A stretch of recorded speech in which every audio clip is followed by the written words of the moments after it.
वो ही तन चुनते हैं जो तन से भी पवित्र रहे और मन बुद्धि रूपी आत्मा से भी पवित्र रहे और 100% पवित्र बन करके दिखाए।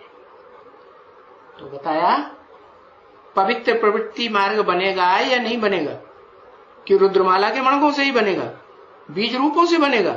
नहीं, बीज रूपों से काम चलने वाला बाप का, सुप्रीम सोल बाप का काम है नहीं। तो शरीर धारण करने वाले और जो दुनिया में आत्माएं हैं जो इस सृष्टि की जड़ जमाएंगी,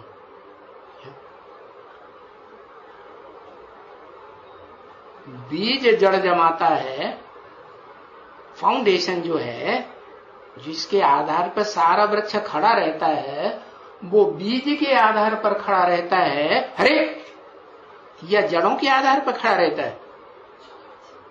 किसके आधार पर खड़ा रहता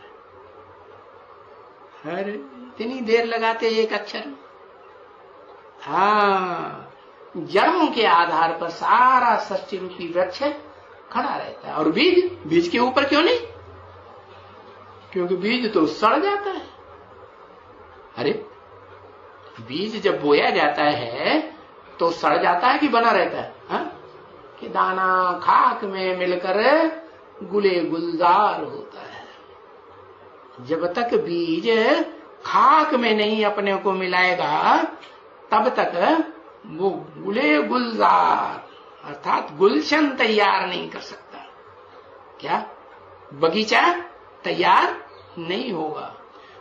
तो बाप बताते हैं मुझे आना तो बीज में ही पड़ता है मुकर्रर रूप से, जो सारी मनुष्य सृष्टि का बीज रूप बाप है, जिसका कोई मनुष्य में, मनुष्यों के बीच में और कोई बाप होता ही नहीं। आना तो पड़ता है, लेकिन अकेले उस बीज से तो काम चलने वाला नहीं। उस बीज की अंतिम हसरत क्या होगी? क्या हैसियत बनेगी?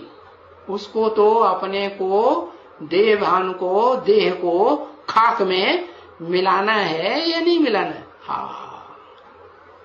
तो वो तो धरणी में, कन्याओं माताओं रूपी धरणी में उनको तैयार करने में अपने को खलास कर देता है। तो वो एक ही बीज है। क्या? सब बीजों का बीज, सब बापों का बाप। तो बताया वो अव्वल नंबर मुख हुआ ब्रह्मा का, जिसे कहते हैं परम ब्रह्म।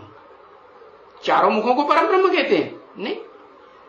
फिर बाद में दूसरा नंबर मुख बताया, कौन सा? किसको चुनते हैं? अरे अभी तो लिखा है एक अक्षर, लेकिन लक्ष्मी।